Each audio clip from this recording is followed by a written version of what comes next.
My name is Dr. Jack Abuzo. For 35 years, I studied the things that quietly kill a man. I never imagined I would taste one of them in my own evening tea, poured by the gentle hands of my son's wife. She believed I was a tired old man who watered his roses and waited to die. She did not know what I had spent my whole life learning. This is the story of the longest diagnosis I ever made. If you believe that patience and faith can outlast cruelty, stay with me until the end. I took an oath more than 35 years ago to do no harm. I have kept it through every fever ward and every long night a man can survive. So when my own son raised his hand to me in the kitchen of the house I built, leaning close enough to call me a senile old fool with the whiskey thick on his breath, I did not raise mine in return. I am Dr. Jack Abuzo. I built the vaccine that stopped a plague the world had given up on, and I have spent my whole life learning the one thing most people are lucky enough to never need. I know how poison hides. That is why, while my son shouted while his wife watched from the doorway with that small, patient smile of hers, I was not thinking about the sting in my cheek. I was thinking about the tea. Every night for months, she had carried me a cup of chamomile with honey. And every night there had been a faint bitterness beneath the sweetness, a trace so small any other man would have called it nothing. I had called it nothing too. Grief makes even a doctor stop asking questions. But standing there with my heart slamming against my ribs, I finally let myself ask. Before I tell you how a dying man learned to read his own murder, let me know in the comments where you were listening from tonight. And if you believe a man should never be erased inside the home he built, stay with me to the end. My name is Jack. I am 60 years old, and this is the story of the year my own family tried to bury me while I was still breathing. It began on a gray Sunday in the house my late wife and I had shared for the best years of our lives. The rooms still held her, the books she had alphabetized, the worn place on the stair where she used to sit. But the warmth had been draining out of those walls for months, ever since my son Adrian and his wife had moved in. Adrian was 34 years old and still angry at a world that had not handed him the life he felt he was owed. That afternoon, he was pacing the kitchen floor like a man waiting for a verdict. "You are not listening to me, Dad," he said, his voice climbing. "This is not a handout. It is a restructuring. We move the assets into the new company and the bank releases the line of credit.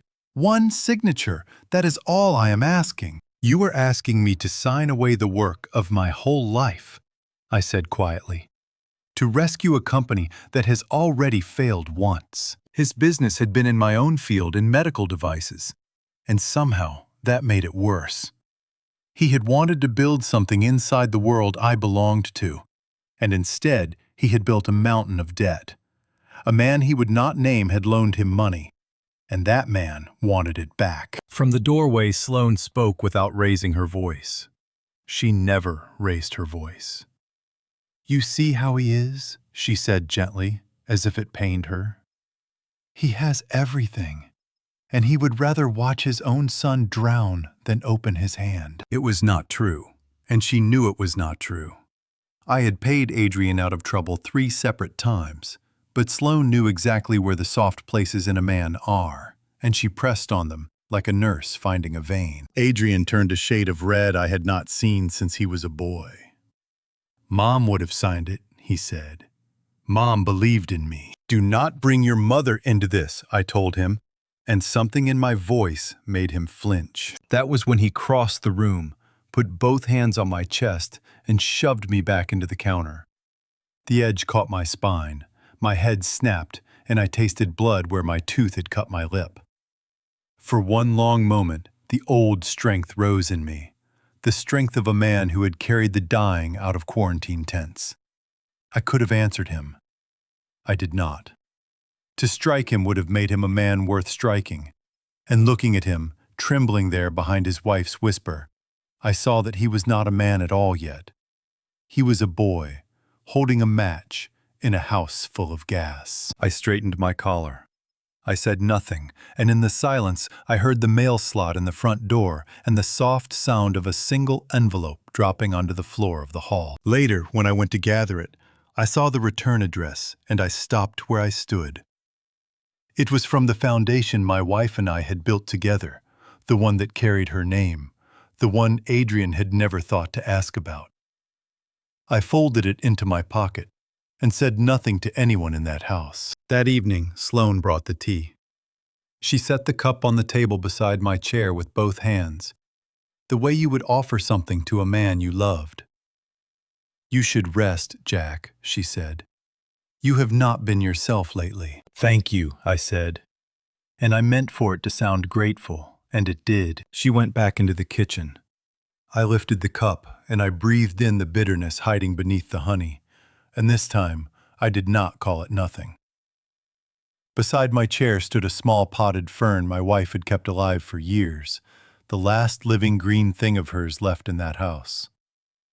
I leaned over and poured the tea into the soil, slowly, all of it, and set the empty cup back on the saucer. Across the room, my granddaughter Hannah looked up from her book.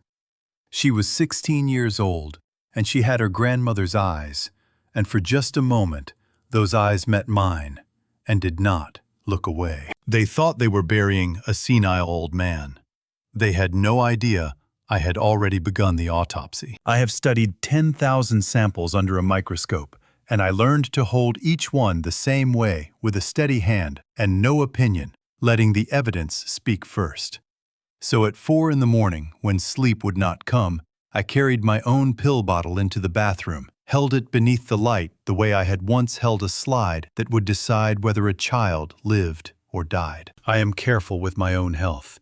I knew the count. There should have been an even dozen small white tablets for my blood pressure. There were more than that, and among them sat 2 that were not white, but a pale, waxy yellow, a shade I knew the way other men know the faces of their own children. My hands did not shake. A scientist does not let his hands shake. But something cold moved through me, slow and certain. I had stood there too long. A soft knock came at the door, and her voice followed it, gentle as ever. "Jack, are you unwell in there?" For a cold moment, I wondered how long she had been standing on the other side, listening. "I am fine," I called, thinning my voice down to a tired rasp. "Go back to bed, Sloane." I heard her wait a breath longer than she should have. Then her footsteps padded slowly away. For weeks I had blamed my body, the tiredness that pulled at me like deep water, the fog that settled over my thoughts by afternoon, the rings of yellow that had begun to circle the lamps at night, as though the world had been dipped in weak tea. I had told myself it was 60 years catching up with me, but a man does not wake with the eyes of the poisoned unless someone has been very patient with him. I sat down on the edge of the tub and did the one thing I knew how to do. I stopped being the patient and became the doctor. I built the chart in my head the way I would for a stranger carried into my ward. Symptom by symptom I read myself until the slow, stumbling beat of my own faithful heart told me the rest. There is a family of drugs drawn from a flowering plant that does all of this at once. In the right amount, it steadies a failing heart. In the wrong one, it stops the heart entirely and leaves behind a body that looks like an old man who simply wore out. I knew that poison the way few men alive knew it. I had spent my career where death is busiest, learning exactly how each plague and toxin moves through human blood, so that I might turn it back. My wife Eleanor had stood at my side through all of it. She kept the records when my hands were full of the dying and caught the small errors that others let slip past. When the world was burning with a fever no one could name, she and I had not slept for the better part of a year. And when the burning stopped, they put my name on the thing that stopped it. They called me a hero. Eleanor only smiled and told me I was a man who paid attention. Paying attention was the whole of my gift. And now that gift was telling me the danger was not in some distant village across an ocean. It was in my own kitchen, poured for me every night with honey. What the people in my house did not know was that I had begun paying attention weeks before. It had started with something small, money. A little gone from my wallet, then a little more, then a bank statement that did not match my own careful arithmetic. It was never the dollars that troubled me. It was the lie underneath them. So a week earlier, I had told them I was driving to the pharmacy and instead driven 2 counties away to buy with cash a cheap telephone no one in my family knew I owned. I had made a single call on it, to a man I had known for years, one who used to find things for people who needed them found. I had asked him to begin looking very quietly into the woman who poured my tea. Now on the cold edge of that tub with the evidence in my palm, I made the hardest decision of my life. If I stopped swallowing the poison all at once, my strength would return. They would see it, and they would simply choose another way, cleaner and faster. I needed them to believe the medicine was working. So, I, who had given my whole life to healing, measured out with a doctor's eye the smallest amount that would keep me looking like a dying man, swallowed it, and learned to hide the rest against the inside of my cheek. I was wagering my own life on my ability to count. It was the only bet left to me. That same morning, my son came into my room without knocking and took the telephone from my nightstand. "It is for the best, Dad," he said, not meeting my eyes. "You have been confused lately. We cannot have you calling people and frightening them." He changed everything that connected me to the world, the passwords, the codes, the keys to my truck. By noon, I heard a stranger in the driveway, carrying my late wife's writing desk out to a van. Sloan had begun to sell the house out from under me, one piece at a time. I lay back on the bed and let them believe I was fading. Someone had been altering my medicine for weeks with a steady, practiced hand. I knew now what they were giving me. What I did not yet know was how long they had been giving it, or whether they had given it to someone else before me. But the answer to that second question was already inside this house, waiting in the dark, in a box of my wife's belongings that Sloan was in such a great hurry to throw away. I found my wife's medical file at the bottom of a box that Sloan had set beside the attic stairs to be thrown away. I had not opened that folder in 11 years. When I finally did in the gray hour before dawn, one line on the page stopped my heart cold. There, in the record of Eleanor's last days, was the measured level of a heart drug in her blood, a drug that no physician had ever prescribed her, a number that no honest body can explain, and beside it, in the margin, a small note written in a hand that was not the doctor's. I had waited until the house was asleep. It is no small thing for a man they believe to be feeble to climb to an attic in the dark. But I had climbed worse in my life, and I went up those narrow stairs one careful step at a time. The box sat where Sloan had left it, taped and labeled in her round, indifferent writing. Inside was the last of Eleanor. Her reading glasses folded as though she had only just set them down. A stack of birthday cards in her quick, slanting hand.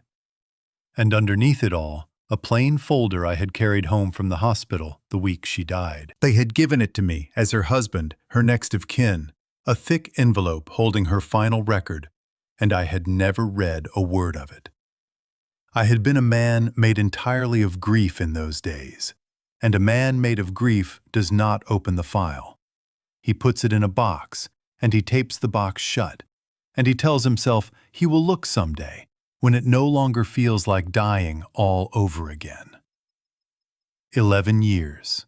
The someday had finally come. And it had come only because the same hands that buried her were now reaching for me. I carried the folder to the small window where the light was just beginning to gather, and I read it the way I should have read it long ago, not as a husband, but as the physician I am. I turned past the admission notes, past the careful nursing entries, until I reached the page that listed what they had found in her blood. And there it was, a level of a cardiac drug high enough to still a strong heart, in the body of a woman who had never once been given it. I read the line again. I read it a third time. My training does not allow me to look away from a number, no matter how badly I might wish to.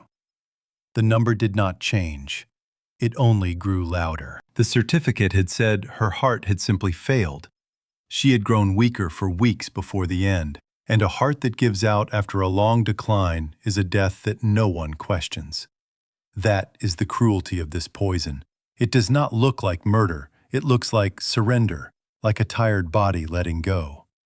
No one had thought to ask why a woman with no heart condition was carrying a heart drug in her blood. I had not asked either. I had been too busy dying inside to read the page that would have told me everything. And then I remembered. And the remembering was worse than any blow my son had ever landed on me. In her last week, Eleanor had looked up from her chair one evening and said to me softly, "The lamps all have a ring of yellow around them tonight, Jack. Isn't that strange?"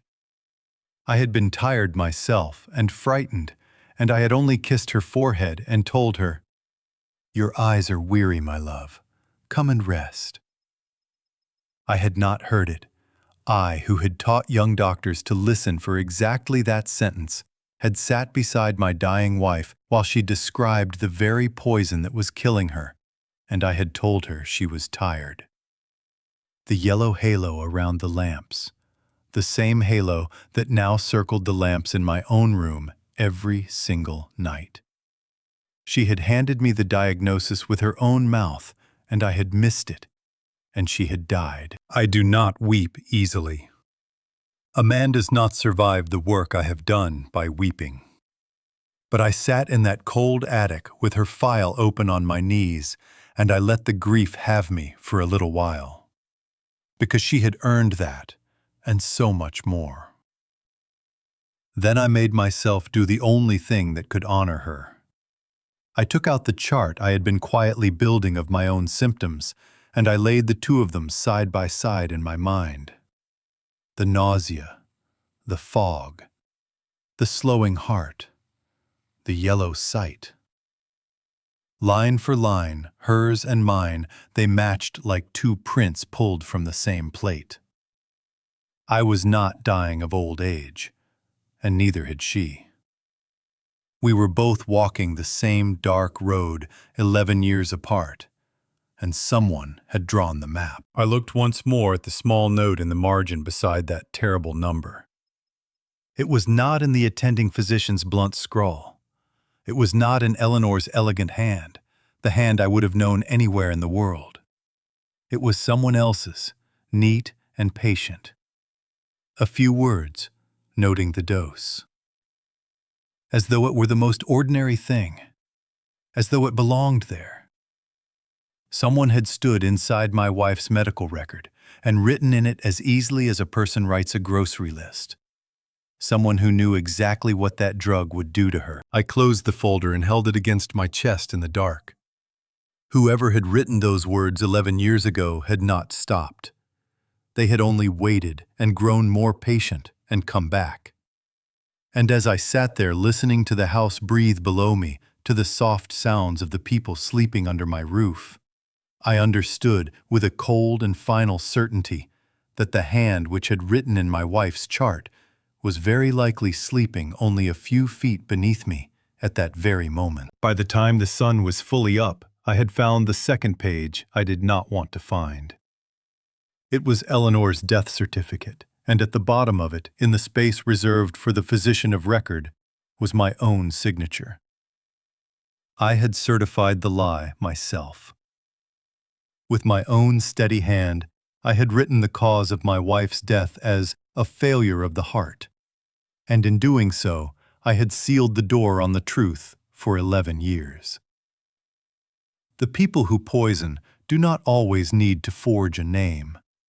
Sometimes grief will sign for them. I sat with that for a long moment, and then I made myself stop, Grief had already cost me 11 years and very nearly cost me my life. I would not pay it another hour. I am a scientist. When the world handed me a plague that killed faster than we could bury the dead, I did not weep at it. I studied it. I broke it into pieces small enough to understand, and then I beat it. So I folded away the husband and the widower, and I called up the only man who had ever been of any use in a crisis, the cold and careful doctor who reads the evidence and does not flinch. That doctor told me 3 things.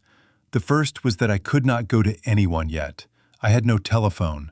I had been declared confused by my own son, and somewhere in this house there was a recording being made of me looking like a man who had lost his mind. If I walked into a police station today with a story about poison and a murder 11 years buried, they would see exactly what Adrian wanted them to see. A senile old man pointing his finger at the family caring for him. I needed proof that even a stranger could not argue with, and I needed it built quietly from the inside. The second thing the doctor told me was to remember the letter. I took it from my pocket, the envelope from the foundation that carried my wife's name, and I finally opened it. It was a notice of the year's accounts. The work that Eleanor and I had done together, the thing the world had once thanked me for, had gone on earning long after she was gone.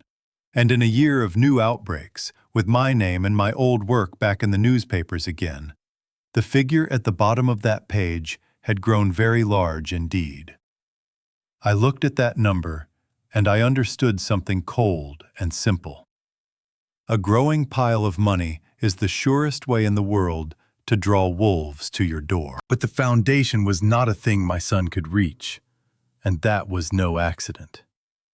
Years ago, when Eleanor and I first built it, she had taken my hand and said, "Promise me it will only ever help the ones who truly need it, Jack." So we had written it carefully with our attorney Nathan, and we had buried a quiet provision deep inside it, the kind of clause that most people never trouble themselves to read. If I were ever declared unfit to manage my own affairs, control of everything would pass not to my family, but to an independent hand. Adrian did not know that provision existed. He did not know the foundation itself existed at all. He saw a house and a pension, and he was hunting the wrong prey. The third thing the doctor told me was the hardest of all. To win, I would have to lose first, and lose convincingly. I would have to let them believe the poison was working and the old man was failing. I would have to stay inside the trap and let it close around me, because a trap only catches what stands on the trigger. I would have to be patient in a house that was quietly killing me. I had spent a long career being patient with viruses that wanted me dead. I could be patient a while longer with the 2 who lived down the hall. That night, a little after 2 in the morning, I heard the faint creak of a floorboard outside my door, and then a folded square of paper slid beneath it into my room. I waited until the footsteps had faded before I rose and picked it up. I unfolded it under the thin light from the window. There were 6 words on it, written in a careful, frightened hand that I knew. "Grandpa, I know what she's doing." It was my granddaughter, Hannah. She was 16 years old. She was the child of my son's first marriage, the daughter of a mother who had died too young, and she had grown up quiet in a house full of other people's anger, learning to watch and to say nothing. But she had her grandmother's eyes, and her grandmother's stubborn habit of seeing what other people chose not to see. In all that house, with its sold furniture and its locked telephones and its poisoned tea, she was the only soul left who still looked at me and saw a man, and not a problem to be solved. I held that small piece of paper for a long time. There was a part of me, the grandfather, that wanted only to tell her to stay out of it, to be safe, to let the old man fight his own war alone. But the doctor knew better. I had no telephone, no allies, no eyes anywhere beyond the 4 walls of my room. And here, sliding notes beneath my door in the dark, was the bravest and most dangerous thing I had. A witness, already on the inside. To save Eleanor's memory and to save my own life, I was going to have to do the one thing I had sworn to her as her husband I would never do. I was going to have to ask a child to walk into the fire beside me. I reached for my pen. My son held his telephone a few inches from my face and asked me in the slow and overly loud voice a man uses for the deaf or the dying to tell the camera the name of the house I had built. I let my eyes drift past the lens. I let my mouth fall slack. "The hospital," I said. "We're at the hospital, and the bell is ringing." Adrian smiled. He believed his troubles were over. He did not know that I had hidden the poison pill against my cheek again that morning, that the granddaughter he never looked at was filming him from the top of the stairs, or that 1 hour earlier in this very room I had quietly buried the last hope he had left in the world. It had begun that afternoon with a knock at the door and a man in an expensive gray suit. His name was Garrett Doyle, and he was the investor my son had been chasing for months, the one man with enough money to pour into Adrian's failing medical company and keep it breathing a little longer. Adrian had dressed me, combed my hair, and parked me in the good armchair like a piece of furniture meant to impress. He needed the great Dr. Abuzo in the room, a famous name, a legend in medicine. Sitting quietly behind his son's venture was worth more than any business plan. What Adrian did not understand was that I had decided to be in that room as well. Doyle was a careful man. I could see it in the way his eyes moved, weighing every word against the next. He asked Adrian polite questions about projections and partners, and Adrian gave him polished answers. And then, in the soft and wandering voice of a confused old man, I began to reminisce. "You remind me of the last fellow," I said to Doyle, smiling warmly at nothing. "The one Adrian took money from for the clinic that never opened. Such a shame about the lawsuit. How much was it we paid to keep him out of court, son? Was it before or after the company out west that the auditors shut down?" Adrian's face went gray. "Dad gets confused," he said quickly. "He mixes things up." "Do I said pleasantly, and let my gaze go vague again. "I forget so much these days. But I remember the checks. I always remember the checks. 3 companies, was it? Or 4? They all looked so very promising on paper. Just like this one. I was not confused at all. Every word was a scalpel, and I set each one down exactly where it would do the most harm, wrapped in the harmless paper of an old man's failing mind. Doyle was far too sharp to miss the pattern beneath my rambling.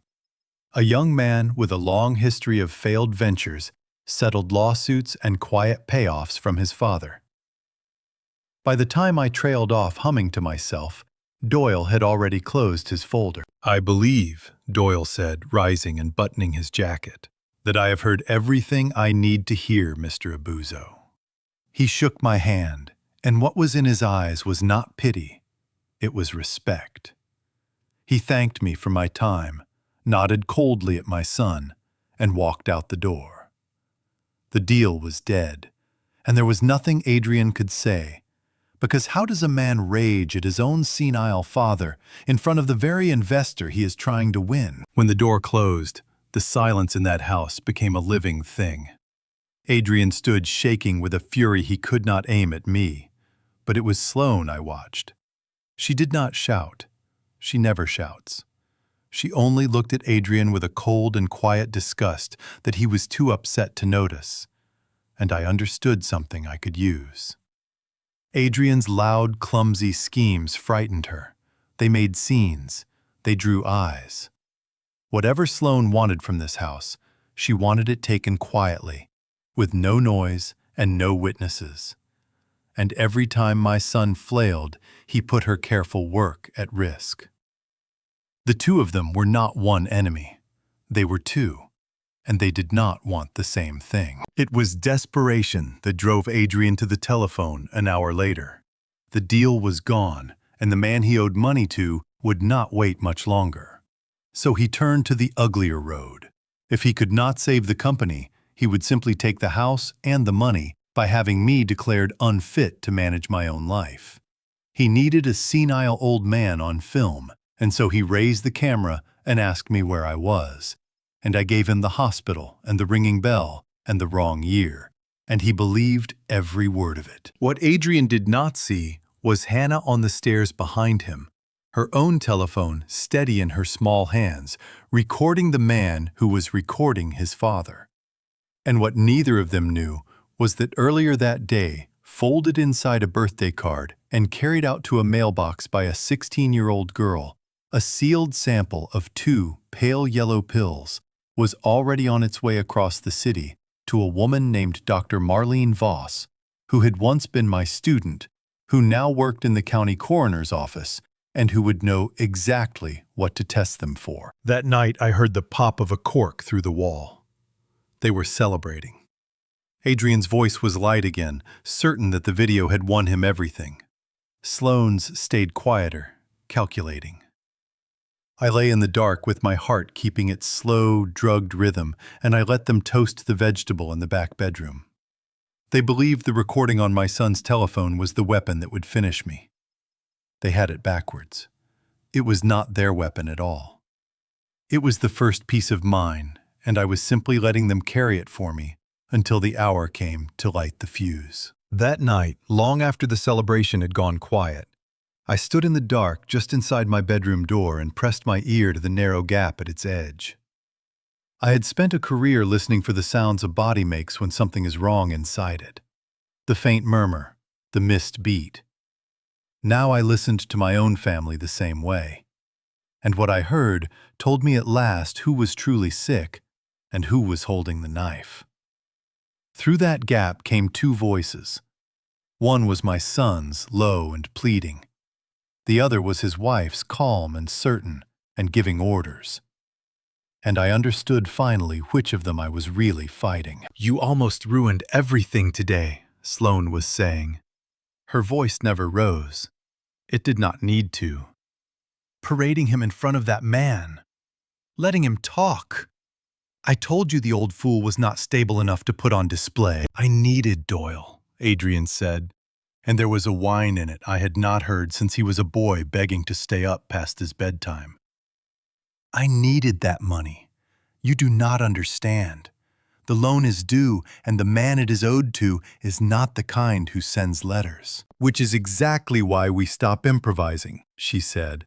"No more meetings, no more deals. We have the recording now.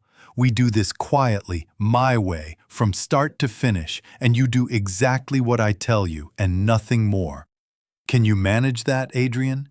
Can you for once simply follow?" There was a long pause. And then my son, the boy I had once carried on my shoulders, said softly, "Yes, whatever you think is best." I stepped back from the door. So that was the shape of it. Adrian was not the architect of this thing. He was the hammer in someone else's hand. Every cruelty in this house began as her idea and ended as his action, and she despised him even as she used him. There was something almost worse in that than the poison itself. A man can forgive an enemy. It is far harder to watch your own child be made into a fool by someone who is laughing at him the entire time. I lay back down on my bed in the dark, and against my own will, I went looking for the place where all of this had truly started. Not the poison, the boy. Because a son does not grow up starving to prove himself to strangers, unless somewhere along the way he stopped believing he could ever prove himself to his father. I had not been there. That is the truth I had spent 30 years refusing to say out loud. When Adrian was small, the world was full of dying that I believed only I could stop. And so I went to it. Again and again, across oceans, into places with no names you would know. Eleanor stayed and raised him with her whole heart. And I sent money, and I sent letters, and I sent my love down a telephone line that crackled with 10,000 miles between us. In a field hospital in the worst year of my life, I had pinned a photograph of my son to the canvas wall above my cot. Eleanor mailed me a new one every few months, and so I watched Adrian grow up the way a man watches a stranger's child grow in still pictures. Here he is missing a tooth. Here he is taller. Here he is in a cap and gown I never saw him wear. I held other people's children while they died in my arms, children I would never know, and I saved a great many of them, and the world called me a hero for it. And all the while, in a house an ocean away, my own boy was learning that his father belonged to everyone except him. I called when I could. The lines were poor and the hours were wrong, and more often than not I caught him already asleep. But there was one call I have never been able to set down. He was 9 years old. He asked me, in a small and careful voice, when I was coming home. And I opened my mouth to answer him, and at that very moment they called my name from the ward, because a child was dying who might yet be saved. I told my son I had to go. I told him I loved him. I hung up the telephone on the sound of him beginning to cry, and I did not come home for another 3 months. I saved that dying child. I have wondered ever since whether I lost my own in doing it. I had given Adrian everything a man can give a son, except the one thing he truly needed, which was simply to be wanted. And into that empty place, all these years later, a patient and clever woman had walked, and she had told him he was special, and he had followed her anywhere, even here, even into the poisoning of his own father. Sloane had not created the hollow place in my son. She had only found it, the way a flood finds the lowest ground. I had dug it myself, one absence at a time. So I lay there in the dark, and I made my peace with a terrible thing. I was fighting 2 battles in this house, and only one of them was against an enemy.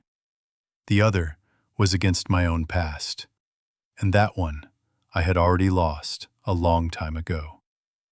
But knowing the wound did not change what I had to do. I could not yet reach a hand out to my son, because I did not know if there was still a man inside him to take it, or only the hammer she had made of him. Before I could decide whether to pull Adrian out of the fire, I had to learn how far into it he was willing to walk on his own. And so, God forgive me, I would have to let him keep walking, and watch and wait to see what was left. By the end of that week, Eleanor's fern was dying.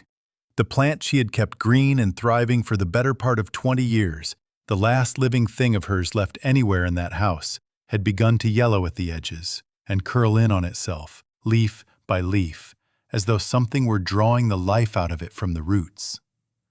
I sat beside it in the gray afternoon light and watched it die, and I knew exactly what was killing it, because the same thing had been working patiently to kill me. Every night for a week now, I had performed the same quiet ritual. When Sloane brought the tea, I would thank her warmly, and when she left, I would pour it into the fern's soil.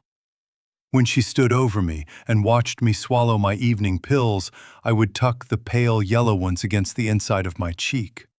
And later, alone, I would press them down into that same dark earth with my thumb. Drop by drop, and dose by dose, the poison meant for my blood had gone into the roots of my wife's plant instead. And now the plant was telling me, in the only language it had, exactly how much mercy I could expect from the people in this house. None at all. 3 days earlier, I had sent 2 of those yellow pills out into the world, folded inside a birthday card, and carried to a mailbox by a brave girl. Now the answer came back to me through the hidden telephone beneath my mattress, in the careful, clinical words of a woman I had trained myself. The pills Marlene wrote contained a heavy dose of a cardiac glycoside, digitalis, a medicine drawn long ago from the foxglove flower, given in tiny and exact amounts to steady a weak and failing heart. The amount in those pills was not tiny, and it was not exact, and no pharmacy on earth would ever have dispensed it. It was not medicine. It was an execution, measured out one evening at a time. Marlene Voss had been one of my brightest students years ago, before she chose the quiet work of the dead over the bright lights of the living. She owed me nothing, and yet, when a sealed envelope arrived at the coroner's office with my handwriting and no return address, she ran the test on her own time and told no one. She had also added a single line at the end, the kind of warning one doctor writes to another. "Be very careful, Professor. Whoever made these knew exactly what they were making." I did not need the warning. I had spent a lifetime studying the precise ways a body can be made to stop, and I had recognized the work of an expert the moment I saw those 2 yellow pills. I held the telephone in the dark, and I made myself do the thing I had been afraid to do since the attic.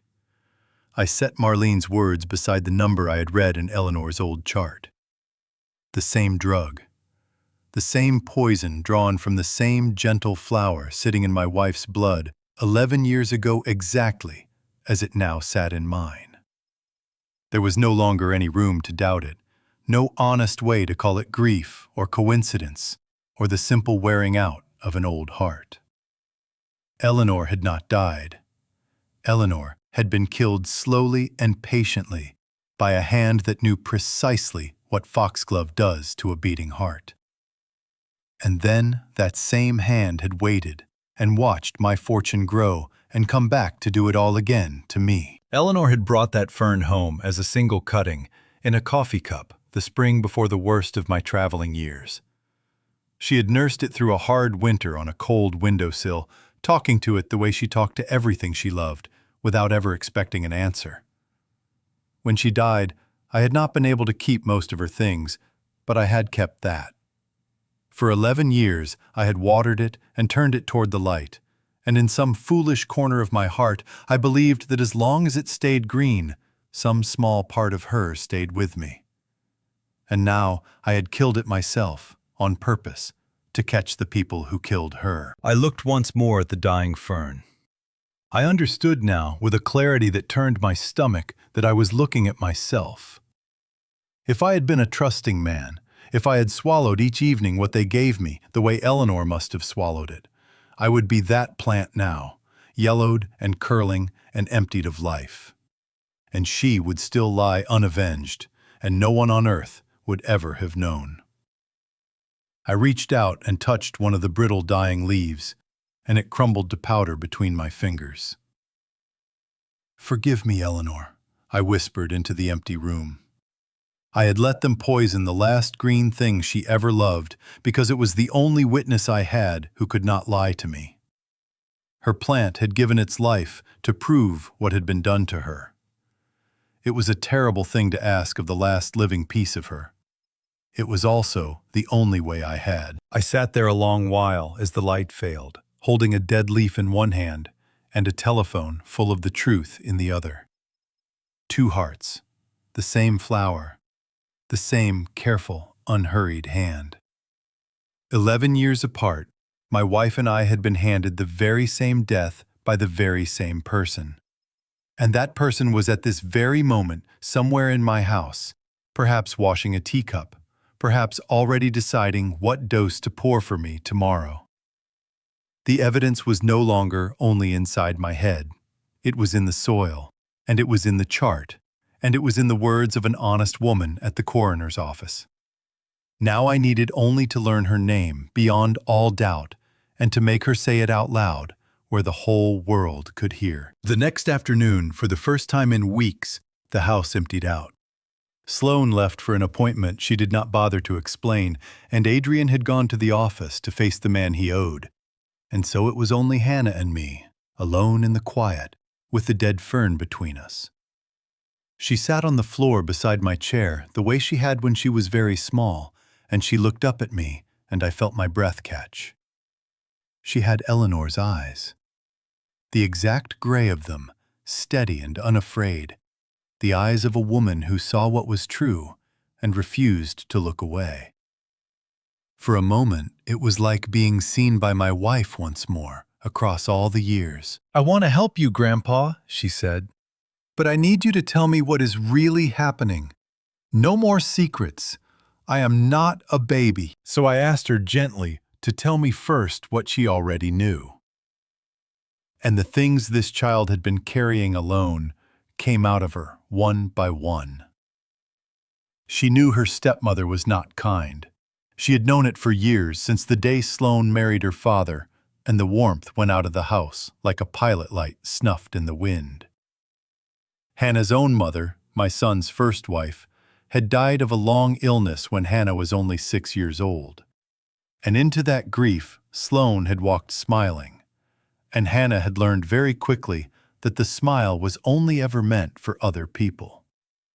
She had survived by becoming small and quiet, by staying in her room, by watching everything and saying nothing at all. She had grown up invisible in her own home. And invisible children, I have learned, see a very great deal. I looked at her for a long moment, this girl who had been overlooked by everyone, and I made a decision. I would not lie to her, because the lies of adults were the very thing that had wounded her most. So I told her the truth. I told her that her stepmother was putting poison in my tea and in my pills, a little each day, the kind that stops a heart and looks like nothing at all. I watched her face as she heard it. She did not cry, and she did not panic. She only nodded slowly, taking it in the way her grandmother used to take in bad news, with her chin held up. Then I reached into the small slit I had cut in the side of my mattress, and I drew out a single key, and I pressed it into her palm. "This opens a box at the bank downtown," I told her. "Box number 309. I put your name on the list the day you turned 16. Inside it are papers that prove everything I have found. If they ever discover what I am gathering, if they tear this room apart looking for it, that box is the one copy they cannot reach. You must keep this key hidden, and you must never go there unless I tell you to go." She closed her fingers tightly around the key. Then she told me something I had not known. There was a new nurse who came on the days Sloane went out, a woman named Marisol, kind and tired, who handled the medicine on those afternoons. Only the day before, Marisol had counted out my evening pills, frowned, and held 2 of them up to the light. She had asked aloud why an old man with a chart like mine was being given a heart medication at all. Sloane had taken the bottle from her quickly and sent her home an hour early. It was a small thing, but I have learned that the whole course of a disease can turn on one honest person asking one honest question.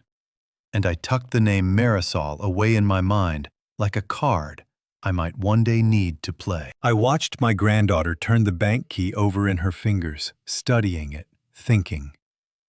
"You would have made a fine doctor," I told her, and I meant every word of it. She had the 2 things they cannot teach in any school, the eye that notices and the stomach that does not flinch. She looked up at me, and something flickered in those gray eyes, some old and buried wish she had never spoken aloud to anyone. "I used to think about it," she admitted quietly. "Before, when there was still money for things like that." I did not tell her then that there was more money than she could imagine locked away in her grandmother's name, and that one day, if we both lived to see it, I meant to put it to exactly that use. She had been only 5 when her grandmother died, too young to keep more than a single memory of her. And once, long ago, she had told me what that memory was. Eleanor kneeling in the garden, pressing a seed into Hannah's small open hand, closing the little fingers over it, and telling her that the smallest things are the ones you must protect the most. It was nearly all she had left of the woman whose gray eyes she now wore as her own. We sat together in the fading light, the old man and the invisible girl, the only 2 people left in that family who still told each other the truth. I felt less alone than I had felt in 11 years. And then Hannah grew very still. She looked at the dead fern, and then she looked back at me, and I watched her quick mind arrive somewhere I had hoped to spare her a while longer.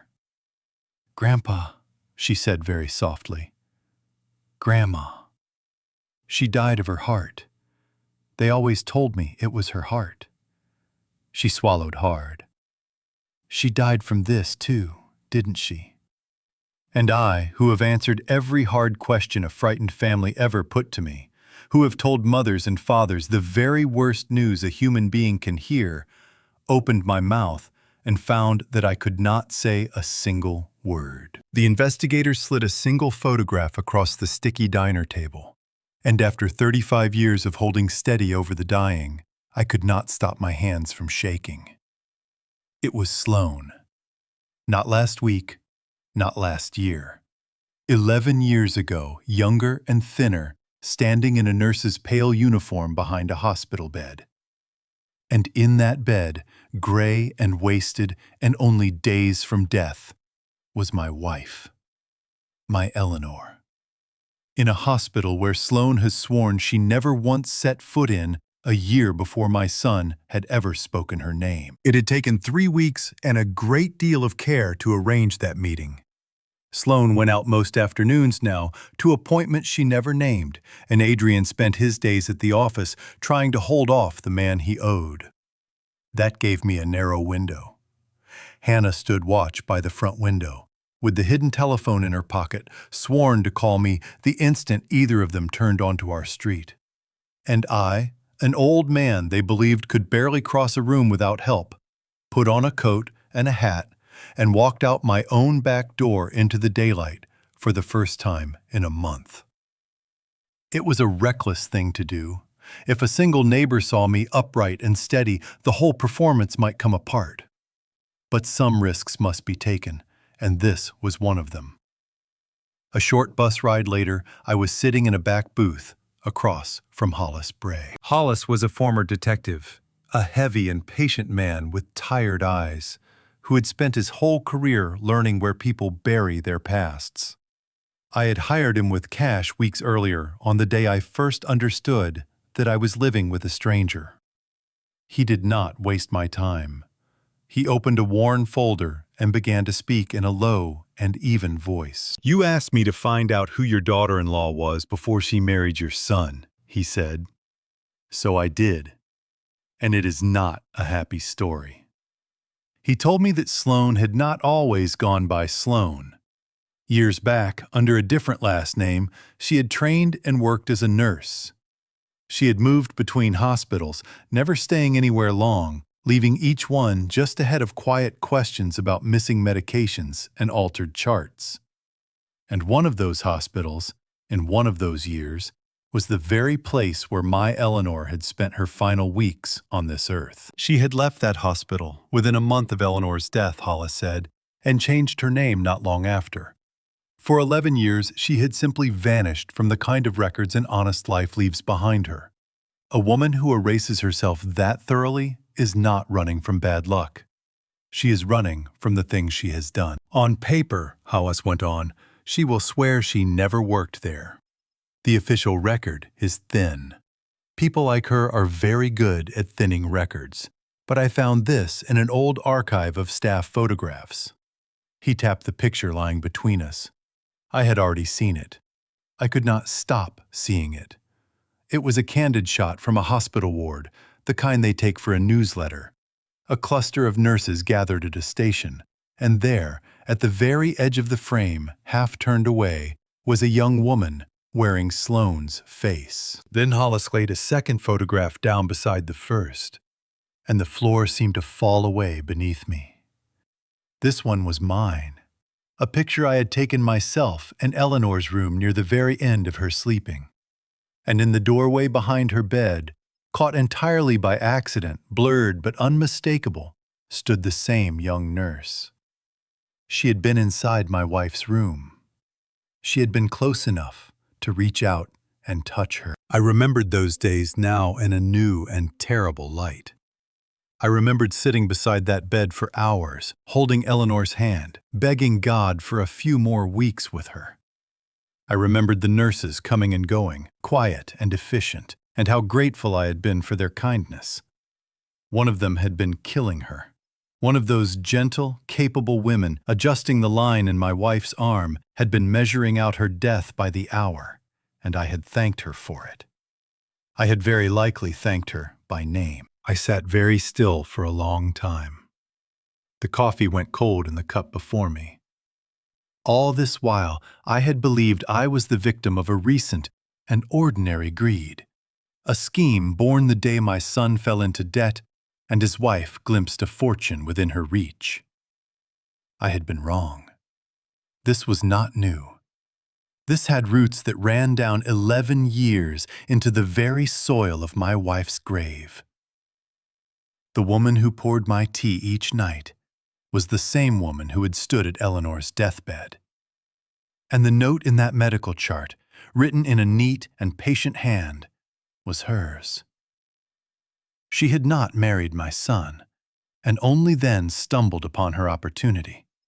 She had hunted this family from the beginning. She did not marry my son. She came back for us. Hollis closed his folder gently, the way a man closes a door on a sick room. I can tell you what she did, Mr. Abuzo, he said quietly. What I have not yet been able to tell you is why.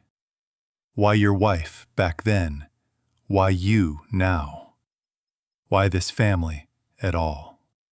And that was the question that rode the bus home with me, the question that sat down at my own table and ate dinner with us that night, while Sloane smiled and refilled my cup. I knew what she was now. I knew what she had done 11 years ago and again today. But until I understood why she had chosen us, I would never know how to finish this.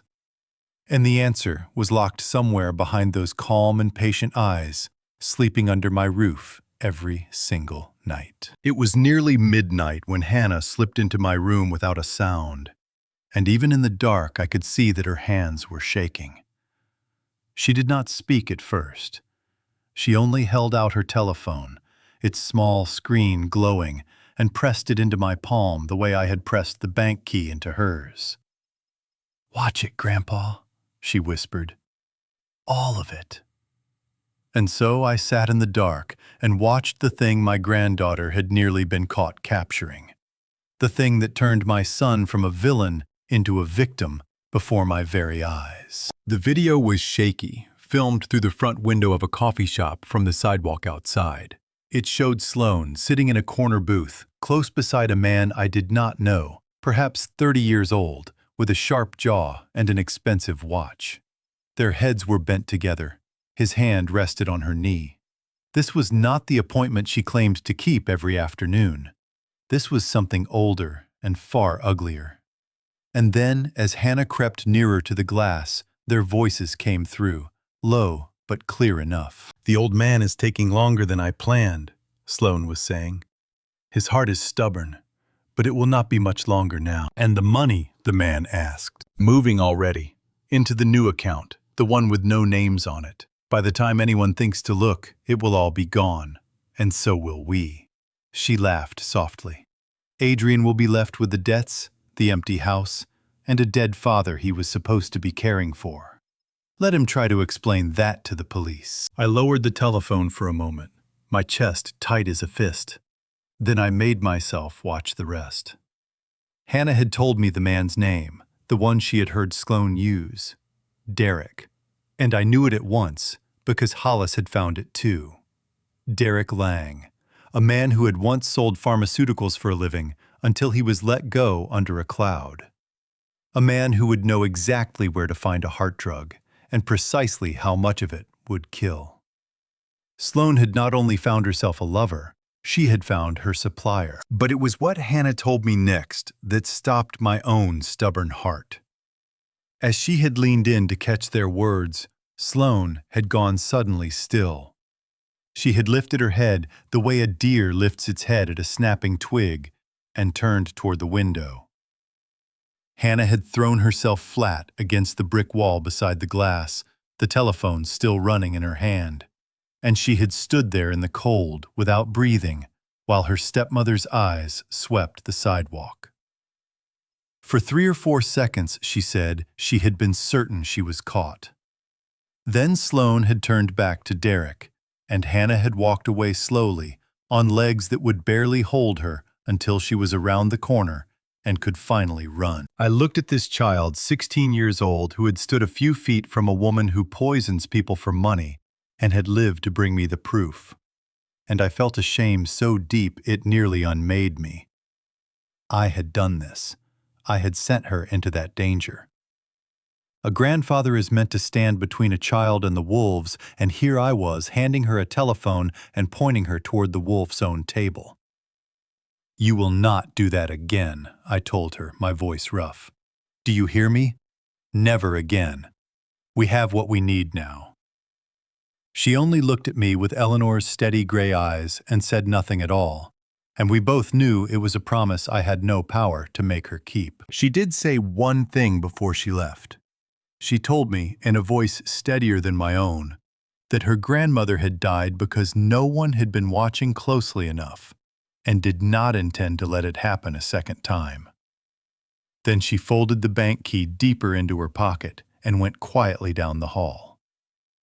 She was 16, and she had already learned the hardest lesson I know, that love and watchfulness are very nearly the same thing. That night, after she had gone back to her room, I took out the hidden telephone and made a call I had been saving for the right moment.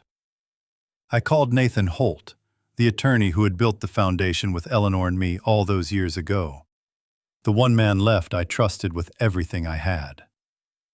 I told him, in the careful language of two old men who understand each other without saying too much, that the house was burning and the time had come to move the valuables out. Then I sent him copies of all of it. The photographs, Marlene's findings on the poison, Hannah's video from the coffee shop. Every piece of it went onto a secure server far beyond the reach of anyone under my roof. If they tore my room apart, if they found my hidden telephone, if they finished what they had begun before I was ready, the truth would still be sitting safe in Nathan's hands, waiting for the light. I lay awake a long time that night, turning it all over in the dark. My son believed he was the hunter in this house, the clever man seizing control of his foolish father's fortune.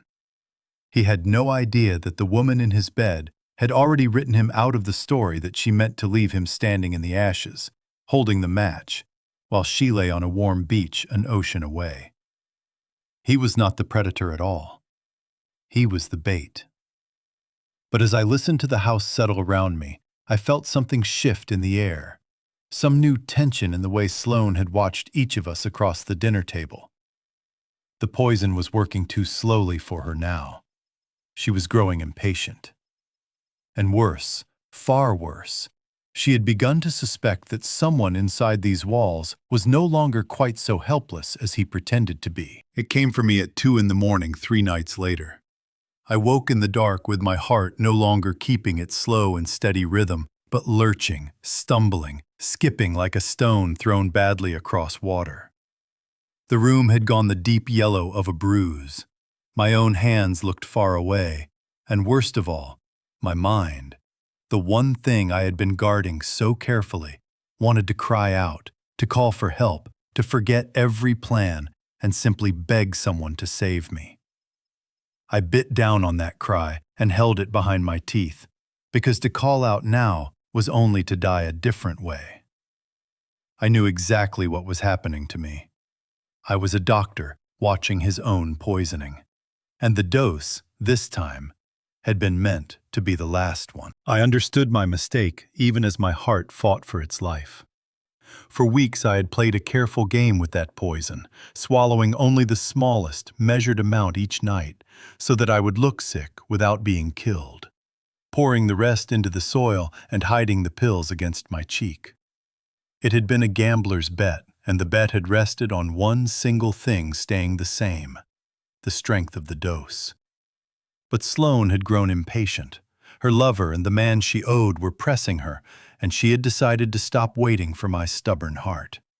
She had made the poison stronger, far stronger, without my knowing it.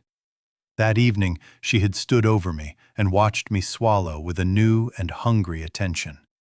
And I had been forced to take more than I dared. The careful margin I had trusted my life to was simply gone, dissolved in a stronger cup, and now my heart was paying the bill in full. There is a particular horror in being a healer who cannot heal himself. I knew the name of the rhythm that was killing me. I knew the treatments that wait in every hospital for exactly this, and not one of them was within my reach. I could not call an ambulance because an ambulance meant questions, and questions meant exposure, and exposure before I was ready meant that Sloane simply walked away clean and Eleanor stayed unavenged forever. So I did the only thing left to a man in my position. I lay very still in the dark, and I made my breathing slow and shallow to ask as little of my heart as I could, and I waited to learn whether I would live. I thought of Eleanor. I thought of Hannah, asleep down the hall, who would wake to find her grandfather dead and her enemy victorious. I held on to that, and somewhere in the smallest hours, my battered heart found its rhythm again, ragged but beating. By the time the gray light came, I was still alive, and I understood that I had come closer to the grave that night than in all my years of walking through plagues. I had thought myself the cleverest man in that house, the patient strategist who held every card. The night had taught me otherwise. I was an old man with a damaged heart, kept alive by luck and by the mercy of a stranger. And my enemy had nearly killed me, without ever knowing how close she had come. I would not be given a second warning like that one. I was genuinely ill that morning, too weak to pretend, and for once, I did not have to. It was one of the days that Marisol came. I lay with my eyes half closed and listened as she prepared my medicine in the next room. And then I heard her stop. "This cannot be right," she said, and her voice carried clearly. "This is 3 times what any chart would allow. You cannot give a man his age a dose like this. It would stop his heart." There was a silence, and then Sloane's voice, smooth and quick, telling her the specialist had ordered it, telling her not to question things above her station. But Marisol was a good nurse, and a good nurse does not back down from a number that frightens her. She refused to give it. She cut the dose down to something a body could survive, and she wrote it in her notes. And she did all of it, never once knowing that she had just reached into an open grave and pulled an old man back out by the collar.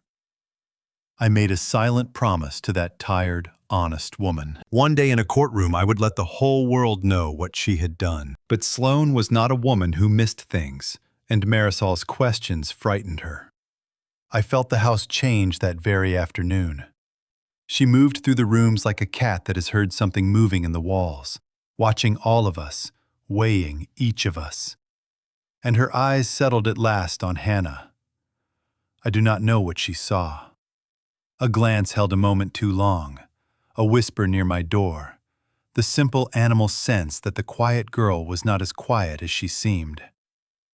That evening, she took Hannah's telephone from her hands and told her coldly that she was spending far too much time on it. She began watching the child every hour of the day. And just like that, my one camera inside that house went dark. So I lay in my bed as the second night fell, taking stock of a battlefield that had turned against me in a single day. My heart was weak and unreliable, now damaged by a poison that had very nearly won. My granddaughter, my only eyes, had been blinded and put under guard. The evidence was safe in Nathan's hands and in the box downtown. But evidence does not matter at all if you do not live to use it. And I could feel it, the way you feel a storm before it breaks, that Sloane had grown tired of waiting and was about to stop being patient altogether. The next move would be hers, and it would be the one meant to finish me for good. On the 3rd night after the poison nearly took me, I made up my mind to save my son. I rose from my chair in the dark, my weakened heart knocking unevenly in my chest, and I crossed the room toward the door, meaning to find Adrian and tell him everything. That his wife was a murderer, that she was stealing his money, that she meant to leave him holding the rope. I had my hand on the door when I heard her voice in the next room, low and easy on the telephone.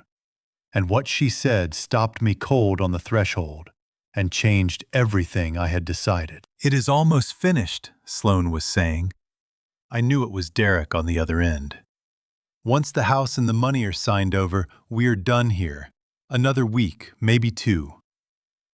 There was a pause, and then she laughed, that soft laugh I had come to hate. "No, Adrian does not come with us. Do not be ridiculous. He has served his purpose. By the time the police finish asking him questions about his dead father, we will be lying on a beach somewhere, and he will not even know which country to look for me in." Another pause. "Let him take the fall. That was always the plan. A grieving son who poisoned his own father for the inheritance. It writes itself." I stood in the dark hallway, with my hand still on the doorframe, and every part of me that was a father strained toward the stairs. My boy. My foolish, weak, frightened boy who had struck me and stolen from me and let this woman pour death into my cup was about to be thrown to the wolves by the one person he had betrayed his own blood to please. I wanted to go to him. I wanted to take him by the shoulders and shake him awake and show him the photographs, the bank accounts, the airline ticket with only her name upon it. I wanted to save him the way I had saved him 100 times before, from debts and lawsuits and his own choices. The love does not die just because the boy has become a stranger. It never does. That is the cruelest part of being a father. Eleanor would have gone to him. I knew that as surely as I knew anything. She would have crossed that hallway without a second thought and gathered our broken boy into her arms and tried one more time to love him into something better. She had spent her whole life believing that no one was ever truly past saving. Perhaps that belief was the most beautiful thing about her. Perhaps it was also the thing that had helped ruin our son. But I did not move, because in that terrible moment, standing between my son and the truth, I finally understood the lesson I had spent his whole life refusing to learn. I had saved Adrian 100 times, and every rescue had made him weaker. Each time I stepped in and paid the debt and silenced the consequence, I had taught him that his actions cost him nothing, that there would always be a stronger man to clean up the wreckage. I had not raised a son. I had raised a man who never had to become one. And into the hollow place where his character should have grown, this woman had walked and found it empty and made him into her tool. If I rushed down those stairs now and saved him one more time, I knew exactly what would happen. He would weep, and he would blame her for all of it, and he would learn nothing at all. He would tell himself for the rest of his days that he was a victim, that Sloane had bewitched him, that none of it had truly been his doing. He would never once look in the mirror and see the man who slapped his father and forged his name and stood by while that father was poisoned. And so, he would never change, and he would never heal, and the next scheming woman or the next desperate scheme would find the same empty room waiting. There was no clean way to save him now. He was already guilty, already a man who had helped try to murder me. Whatever came, he would have to answer for it. The only question left was whether he would answer as a coward who blamed his wife, or as a man who at last faced what he had done. And the only road to the second ran straight through the fire. So I took my hand off the door frame. I turned around in the dark, and I walked back to my chair. And I sat down, and I let my son sleep on toward his ruin. It was the hardest thing I have ever done. Harder than the burning wards, harder than burying Eleanor. A father shields his child from the fire, but he cannot, he must not, shield him from the truth. I understood sitting there in the dark that I was very likely choosing to lose my son for good. A man does not forgive the father who let him fall. Whatever Adrian became on the far side of this, whether a better man or only a more bitter one, he would carry my silence as a wound for the rest of his life. And I would carry it too for the rest of mine. I sat there until dawn, with my weak heart and my terrible decision, listening to Sloane finish her call and climb the stairs to lie beside the husband she was about to destroy. She believed she was the clever one, the hunter who had caught us all. She did not understand that I had stopped trying to pull my son out of the web. I was only waiting now, the way a patient man waits, the way I had waited my whole life for a virus to reveal itself. The spider does not need to chase the fly. It only needs to be still and let the fly come to the silk, and trust the trap to do the rest. It happened on a Thursday night, the night the man Adrian owed had finally run out of patience. My son came into the living room with a folder of papers and a pen, sat down across from me, and slid a single page onto the table between us. It was a transfer of ownership, drawn up to sign over control of everything I had built into his hands. He pressed the pen into my fingers and told me gently, the way you speak to a child, that I only had to make my mark. I let the pen fall from my hand and roll onto the floor. So he picked it up, and he leaned over that page himself, and in slow, careful strokes, he forged the signature I had been signing my whole life. He even copied the small flourish I put on the letter at the end. Then he blew on the ink to dry it, and he sat back, and he looked pleased. He did not know that the paper in front of him was already a confession. He did not know the trap had teeth he had never once bothered to read. I had taught him to write that name. I remembered it with a clarity that hurt. A small boy at the kitchen table, his tongue between his teeth, gripping the pencil far too hard, and me guiding his hand across the page, telling him that a man's signature was his word made visible. The one thing he should never put upon anything he did not truly mean.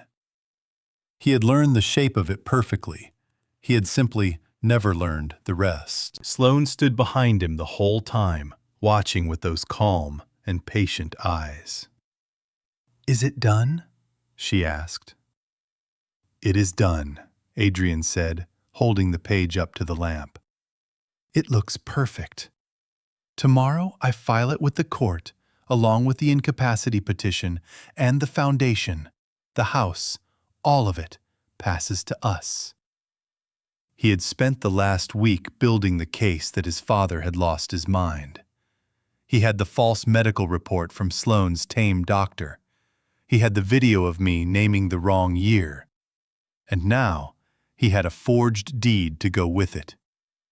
He believed he had finally won. I sat in my chair and let my face stay slack and empty. And inside, I felt the strange double ache of a father watching his son dig his own grave with great enthusiasm. Because here is what Adrian, in all his hunger, had never troubled to learn. The foundation that held my fortune was not an ordinary thing. Years ago, Eleanor and I had built a quiet clause into the very heart of it. If I were ever declared unfit to manage my own affairs, control would not pass to my family. It would pass at once to an independent trustee, to Nathan. And the moment anyone filed a petition declaring me incompetent, that trustee would be notified automatically, the way a silent alarm rings in a distant station while the thief is still admiring the safe. It had been Eleanor who insisted on that cause all those years ago. She had worried even then about what people would do for money, and I had laughed and told her we were being overcautious. I was not laughing now. From wherever she had gone, my wife was still protecting this family, and she was about to protect it one last time from our own son. My son was about to walk into a courthouse and hand a judge two things at the same time: a sworn paper declaring his father incompetent, which would strip him of any claim to the trust forever, and a forged signature which any bank could disprove in an afternoon, because the transfer of an asset that size required a living thumbprint, a thing no tracing of a pen could ever fake. He thought the ink on that page was a signature. It was a detonator, and he had just pressed it against his own chest. What he also did not know was that his daughter was crouched at the top of the stairs in the dark, her telephone held steady through the railings, recording every stroke of that forgery. Hannah had found where Sloane hid her phone days before and quietly taken it back, telling no one, waiting for exactly this. Once, as Adrian shifted in his seat, she pulled back into the shadow so fast I felt my own weak heart lurch, certain she was seen. But Adrian was too drunk on his own cleverness to look up, and the moment passed, and the camera kept rolling. Later that night, when the house had gone quiet, I took out the hidden telephone. I sent Hannah a single instruction to go to the bank after school the next day, open the box I had given her the key to, and carry everything inside it to Nathan with her own hands. Then I wrote 3 words to Nathan himself, the signal we had agreed upon, the one that meant the time had come to lock every door at once. Execute the freeze. My thumb hovered over it for a long moment. Then I deleted it, unsent. Not yet. I wanted them to finish. I wanted them to file the papers, to celebrate, to believe with their whole hearts that they had buried me. A trap that closes too early only frightens the prey. I would send the words when they were standing at their most certain, with the most to lose. I put the telephone away and listened through the wall. They were not whispering now, they were laughing. I heard the clink of glasses, the easy sound of 2 people toasting a victory they were sure they had won. Sloane had the fortune nearly in her hands. Adrian had the inheritance he had betrayed his own blood to seize. They drank to it in the dark, the 2 of them, with no idea at all that the ground beneath their feet had already cracked from one end to the other, and that all I had to do now was wait for the right morning to let it fall. The doors of Golden Acres slid shut behind me with a soft mechanical sigh, and the moment they did, I understood that I had been brought to a place where families leave the people they no longer wish to see. The smell reached me first, bleach laid thick over something underneath that the bleach could not quite cover. The fluorescent lights in the hallway buzzed and flickered overhead, blinking like a heart that has lost its rhythm. The name on the brochure had promised a garden and gentle care. What waited inside was a warehouse for the forgotten, and I had just been added to the inventory. A nurse with tired, sour eyes checked the paperwork Adrian had signed and did not once look at my face. "Bed 4, she said, and held out her hand. "Belt and shoelaces. It is policy." I unbuckled my belt and handed it over. I bent and unlaced my shoes and gave her those as well. She dropped them into a plastic bin as though they were nothing, as though I were nothing, and told me that dinner was at 5 and that if I caused any trouble, they had ways of keeping me quiet. When she set my evening pills in my palm and watched me lift them to my mouth, I tucked them against the inside of my cheek with the ease of 3 weeks of practice, and I swallowed nothing at all. They had taken my belt and my shoes. They had not taken the only discipline that was keeping me alive. I made my slow way down the hallway that first evening, past open doors and the people behind them. Old soldiers and grandmothers, and men who had built things with their hands, parked now in wheelchairs along the walls, staring at nothing, waiting for visitors who had stopped coming. This was the place my son had chosen for me. Not a hospital, a place to be stored until I died and stopped being an inconvenience. I memorized every face, and I promised them silently that someone was going to ask why they had been left here. They put me in a room with 2 other men. One of them lay curled toward the wall, thin as a bundle of sticks, weeping into a flat pillow, in a way that told me no one had answered him in a very long time. I am an old man, and I was tired, and my heart was weak from the poison. But I have spent my whole life unable to walk past suffering, and I was not about to begin now. I crossed to his bed and laid my hand on his bony shoulder. "Easy, friend," I said quietly. "You are not alone tonight." He turned and looked at me with wet, frightened eyes, and some of the terror went out of them. It was a small thing, but small things, I have learned, are the ones that hold a person together. That evening, a young orderly came into our room, a soft-spoken man named Elias, with kind eyes and the exhausted face of someone working too many hours for far too little pay. The weeping man had grown agitated, pulling at the rails of his bed, and Elias did not know how to settle him. I did. "Speak lower, not louder," I told him. "Get down to his level. Tell him your name. Tell him where he is and that he is safe, and say it slowly, the same words each time." Elias did exactly as I said, and within a minute the old man's breathing eased and his hands went still. Elias straightened and looked at me as if seeing me for the first time. "You have done this before," he said. "I was a doctor," I told him, "for 35 years. And I am not here because my mind is gone. I am here because my family wants what is mine, and they needed me out of the way." Elias was quiet for a long moment. He was a good man trapped in a bad place, and good men can always tell when something is wrong. He looked at the door, and then he looked back at me, and he made a decision that could have cost him his job. He drew a telephone from his pocket and pressed it into my hands. "2 minutes," he whispered. "If anyone comes, you are showing me a picture of your grandchildren." My fingers were not as quick as they once had been, but I did not need them to be. I dialed a number I had carried in my head for weeks because in my day we did not hand everything over to machines. We learned to remember what mattered. The call connected. I did not waste a single word. "It is Jack," I said. "Execute the freeze." On the other end, Nathan said only, "Understood," and the line went dead. It is a strange thing. In a place built to take away everything that makes a person, the dignity and the privacy and the simple right to be heard, the only thing anyone had offered me freely was the kindness of a tired young man who owed me nothing.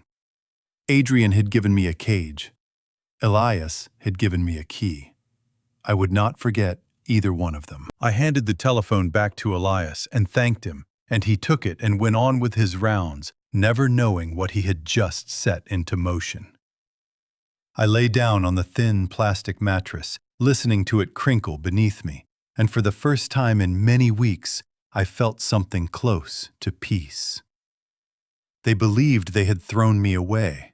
They believed these locked doors were the end of me. They did not understand that I had just reached out from inside their cage and pulled a lever, and that all across the city, in banks and law offices and quiet government rooms, the doors they needed were beginning, one by one, to slam shut.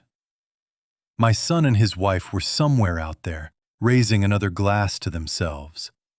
They had no idea that the ground had already opened beneath them, and that the long fall had finally begun. Adrian pushed through the revolving doors of the bank that morning with his chest out and his briefcase clutched against him as though it held the codes to a missile.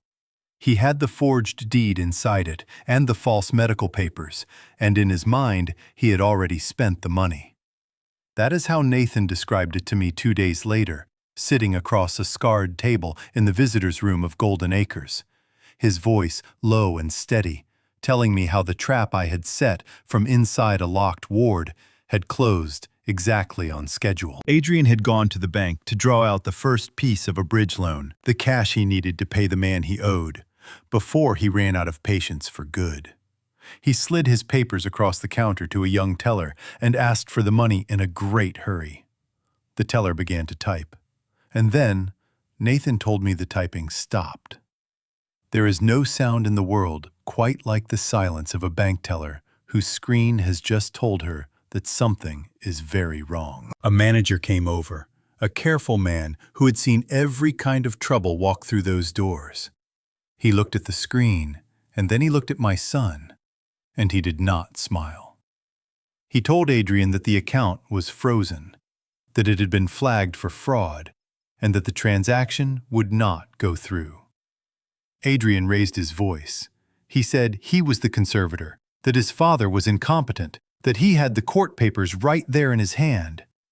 And then the manager said the words that took the floor out from under him. The alarm, he explained, had not come from the bank. It had come from the trust itself. By filing a petition to declare his own father incompetent, Adrian had tripped a clause he had never read, the one that stripped him of every claim and handed control to an independent trustee. The signature on his transfer did not match the record on file. The whole matter had been referred for a federal investigation, and the police had already been called. Nathan told me my son went white. He began to argue, then to plead, and then simply to back away from the counter, with every eye in the lobby on him. He did not wait for the police. He turned and walked out fast, leaving his forged papers behind on the marble. A man who had come to collect a fortune and was leaving a fugitive. The guard held the door open for him. He did not even seem to notice. Nathan stopped there and looked at me, waiting, I think, for me to feel some flash of triumph. I did not. I sat in that ugly visitor's room in my socks with no laces, and what I felt was not victory. It was a deep and bottomless tiredness. My son had walked into that bank a millionaire in his own mind, and he had walked out a suspect. And somewhere between those two doors, the last small hope I had been carrying, the foolish hope that he might still turn back, had quietly died. A father takes no pleasure in watching his child fall, even when he is the one who dug the hole, even when the child dug it deeper himself. I had given that boy everything, and watched him trade all of it for a woman's lie and a fortune that was never his. There is no winning a thing like that. There is only surviving it. Then Nathan told me the other thing, the thing that mattered most of all. Dr. Marlene Voss had gone before a judge with the chart from Eleanor's final days, the one that showed a heart drug in the blood of a woman who had never been prescribed it. On the strength of that single page, a court had granted an order to reopen my wife's case. "They are reopening her, Jack," Nathan said quietly, "after 11 years. The word on that certificate is going to change." I understood what he meant. The lie was about to be lifted off my Eleanor at last, and the word accident was about to become the word murder. My hands were steady when he said it. I had waited a very long time to hear it. Nathan also told me that none of it could have happened without Hannah. She had walked into that bank the afternoon I sent her open the box with the key I had given her, and carried everything inside it to his office in her school backpack.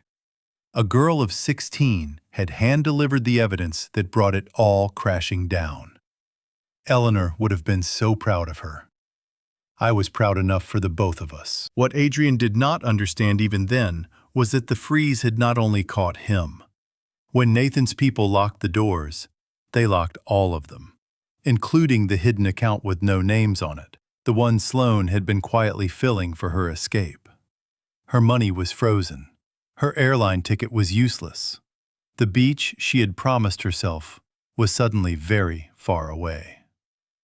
The hunter who had stalked my family for 11 years had built her entire plan on being able to vanish with the money the moment the old man died. And now, the old man was alive. The money was stone, and the law was wide awake.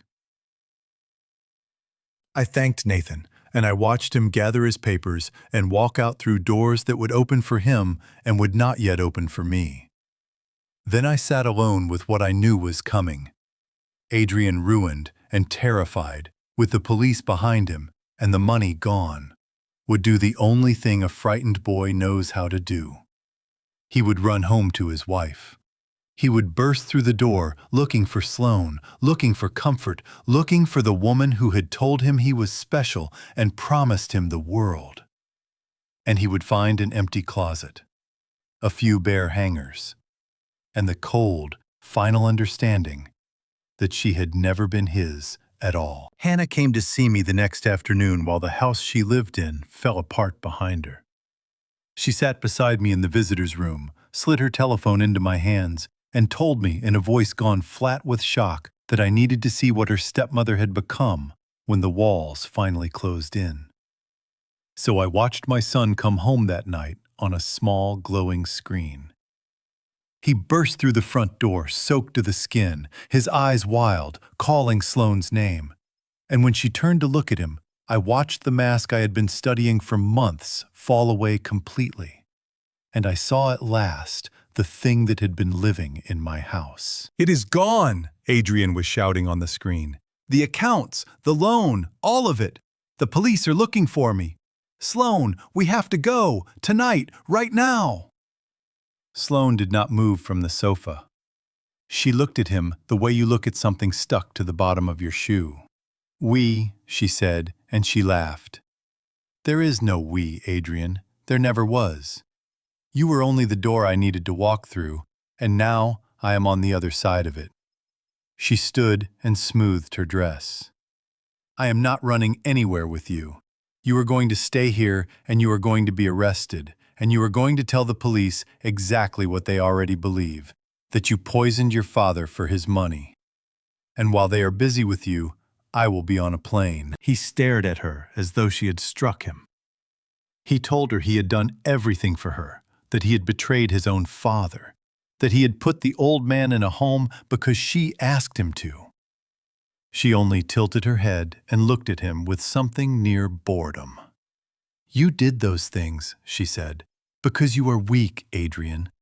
I did not have to push you very hard. A stronger man would have thrown me out of this house in the first week. You held the door open for me." Adrian could not understand it. He kept asking her why she would do this, why she had married him at all. And that, I think, was the question that broke her patience, because she turned on him with a coldness that chilled my blood, even through a screen. And she told him the truth she had carried for 11 years. "You want to know why I am here," she said. "I am here because of your mother." Adrian went very still. 11 years ago, I was a nurse at the hospital where she did her charity work. I had a good thing going, medications that went missing, paperwork that covered it over. And your sainted mother noticed. She started asking questions. She was 3 days from reporting me and ending my career, my freedom, everything I had. Sloane's voice did not waver. So I made certain she never made that report. A little something for her heart, given slowly. Everyone wept at the funeral and called it a tragedy. Your wife, she said the words falling like stones, should have minded her own charts. I watched my son's face come apart.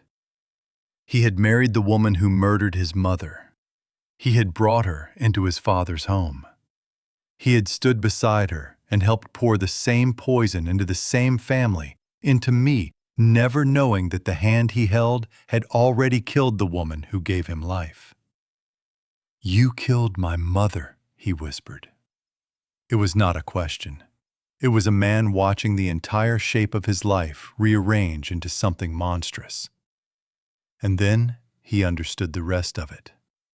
That the fortune had drawn her back, that my name in the news when the royalties rose had told her exactly where the rest of the money was, and that he, Adrian, had been nothing but the easiest road to it. She told him the rest without mercy, savoring it now. She had read about the famous Dr. Abuso and his miracle vaccine in a magazine, seen the figures climb, and recognized the name of the husband whose wife she had buried years before. She had spent 2 years getting close to Adrian, learning his weaknesses, letting him believe she loved him. It had been so easy, she said. The grieving widower's lonely son, desperate to matter, desperate to be loved. She had simply walked back into the family she had wounded and set about finishing what the money started. I lowered the telephone for a moment and closed my eyes. There it was at last. The whole terrible truth spoken aloud and caught on a girl's camera. Eleanor had not died because her heart was weak. Eleanor had died because she was good. Because she saw a wrong and would not look away from it. Because she was exactly the woman I had married. They had killed her for her decency.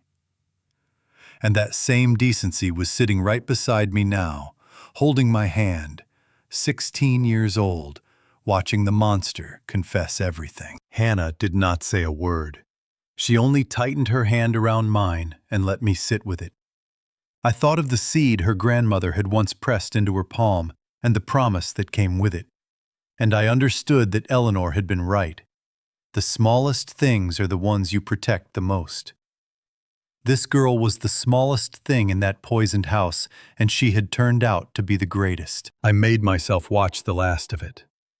On the screen, Sloane reached for her coat, already half gone, already lying on that warm and distant beach where Derek was waiting. Behind her, through the rain-streaked window, the dark street suddenly filled with a pulsing blue light. A car had pulled up to the curb outside the house. It was not an ambulance, and it had not come to take a statement. Sloane saw the light, and for the first time in 11 years, I watched the patient mask of a murderer crack into something that looked at long last like fear. They wheeled me into the courtroom in a chair I did not need, in front of a judge who had been told I could no longer remember my own name. Adrian sat at the far table and would not look at me. His lawyer rose, smooth and sorrowful, and began to describe a poor old man whose mind had crumbled away, a man who needed his loving family to take control of his affairs before he harmed himself. I let him talk. I let him finish every last word. And then, while the whole courtroom waited for the broken creature they had been promised, I stood up out of that chair on my own 2 feet, and I said in a voice that carried to every corner of the room, "My name is Dr. Jack Abuzo. I spent 35 years fighting plagues on 3 continents, and I would like to explain to this court how my daughter-in-law murdered my wife." For a moment, no one in the room moved. The lawyer's mouth was still open on his last sad word about my failing mind. Adrian's head came up at last, and the blood drained from his face. And Sloane, sitting beside him in a gray dress she had chosen to look respectable, went rigid, because she, of all people, understood that the helpless old man she had been poisoning for months had just walked into the one room where she could not reach him fully and dangerously awake. The room went very still. The judge, a sharp-eyed woman who had plainly expected a simpler morning, leaned forward and told me to continue. So I did, one careful piece at a time. Nathan rose beside me, my old friend and trustee, and called our first witness. Dr. Samuel Okafor was a neurologist of great reputation, and he had examined me 3 times that week at Nathan's quiet request.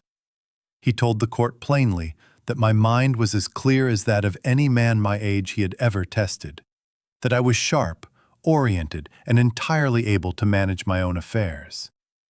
Then he held up the report the other side had filed, the one signed by a man named Bex Hargrove, and he said that, in his professional opinion, no honest physician could have written it, because it did not match any patient who actually existed.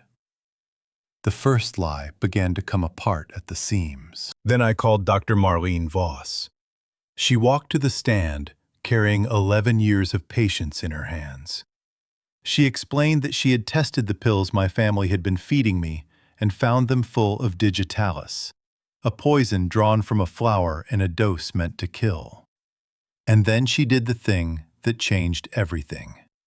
She produced my wife's old medical chart, the one I had found in a box in my attic. And she showed the court a single line that had been hiding in plain sight for over a decade. The same poison, the same dose, in the blood of a woman who had never once been prescribed it in the weeks before she died of what everyone had called a failing heart. 2 charts, 2 victims, 1 patient hand. After that, the rest fell quickly. Nathan showed the court the deed transferring my fortune and the bank's own record proving the signature on it was forged, because that transfer required a living thumbprint no forger could fake. He showed them that the petition declaring me insane had been filed from a computer in my son's own study. And then he played the videos, the ones a 16-year-old girl had risked her life to capture. Adrian forging my name at the table while I sat slack in my chair. Sloane in a coffee shop planning my death with her lover. And last of all, Sloane in my own living room telling my son how she had poisoned his mother. The words on the recording still perfectly clear. Your wife should have minded her own charts. By the time it ended, no one in that room was looking at a senile old man anymore. There was one final witness. A tired nurse named Marisol Reyes told the court how she had once cut my evening dose in half because it was high enough to stop my heart, never knowing she had reached into a grave and saved my life. Then the room went quiet, and I turned at last to my son. He was weeping now, his face buried in his hands the way he used to cry as a small boy. I did not raise my voice. Look at me, I said. And when he finally lifted his eyes to mine, I gave him the only verdict that truly mattered. I am not senile, Adrian. I am only disappointed. That was all of it, and it was everything. Across the room, Hannah sat very straight in the gallery, watching me, her grandmother's gray eyes shining. She had carried this whole family on her small shoulders when no one else would even look. And now, she was here to see it finally set right. I held her gaze for a long moment. It was the only thing in that entire room I allowed myself to smile at. The judge did not take long. She denied the petition with prejudice, which is the law's way of saying it should never have been brought into a courtroom at all. She ordered my full rights and my fortune restored to me at once. And she instructed the officers standing along the back wall to take my son and his wife into custody on charges that now reached from fraud to attempted murder to the murder of Eleanor Abuso. The gavel came down hard, and the sound of it filled every inch of the room. But I knew, even as it fell, that it was not an ending. It was a door swinging open onto something older and far sadder. A truth that had lain in the dark for 11 long years, still waiting for someone to carry my wife home at last and lay her down in the light where she had always belonged. In the end, the hardest part was not the trial. It was the small stone in the cemetery on the hill, the one that had carried a lie for 11 years. I had the record corrected at last. Where the certificate had once said her heart simply failed, it now told the truth, that Eleanor Abuso had been taken from this world by another person's hand. And on a bright, cold morning, I stood alone at her grave and told her what I had never been able to tell her. That I knew now. That I was sorry it had taken me so long. That she could finally rest. The sentences came down that spring. Sloane was convicted of the murder of my wife and the attempted murder of me, and she was sent away for the rest of her natural life, the longest thing the law had to give. She never once apologized. She sat in that courtroom with the same cold, patient face she had worn at my dinner table, and when they led her away, she did not look back. Some people are simply built without the part that breaks. My son was a harder thing to watch. The court might have shown him mercy. He had been the weaker hand, the tool, and not the mind. And a man who wept and confessed might have walked free in a few short years. But Adrian did none of those things. To the very end, he insisted he was the victim. He blamed Sloane for all of it. He blamed me for the money, for being absent, for everything except the choices he had made with his own 2 hands. And because he would not bend, because he would not face what he had done, the judge gave him a far heavier sentence than a broken and honest man would have received. I went to see him once. I sat across a scarred table from my only child, and I waited for some word, some crack, some sign of the boy I had loved. It never came. So I stood up and I walked out of that prison, and I did not look back. That door was closed now for the rest of my life. Derek, who had supplied the poison and helped plan it, gave the police everything they asked for in exchange for a lighter sentence, and he received one. He will be a free man again, while my wife is still in the ground. I have made my peace with the fact that the law and true justice are not always the same thing. And here, my friends, is the truth I have carried out of all of it, the one that costs me most to say. For 35 years, I crossed oceans to save the children of strangers. I held the hands of the dying in places whose names you would never know. And all the while, under my own roof, my son was a boy starving for a father who was never home. I saved children I would never meet across an ocean, while the one who carried my name starved at my own table. No vaccine I ever made could cure the thing that grew in that empty space. But I will not end in the dark, because life did not leave me there. There was Hannah. The court gave her to me, and the two of us went north to a quiet house beside a lake, where her grandmother and I had once been happy.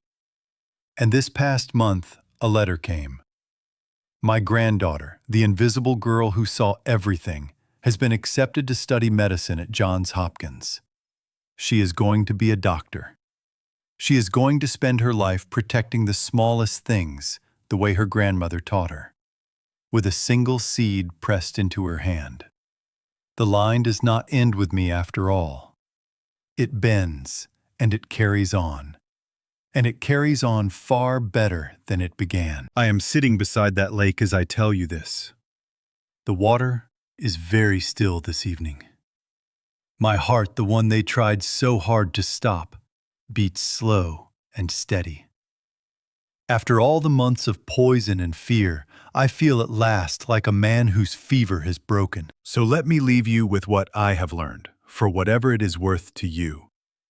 I spent my whole life studying poisons, and I will tell you the deadliest one is not found in any bottle.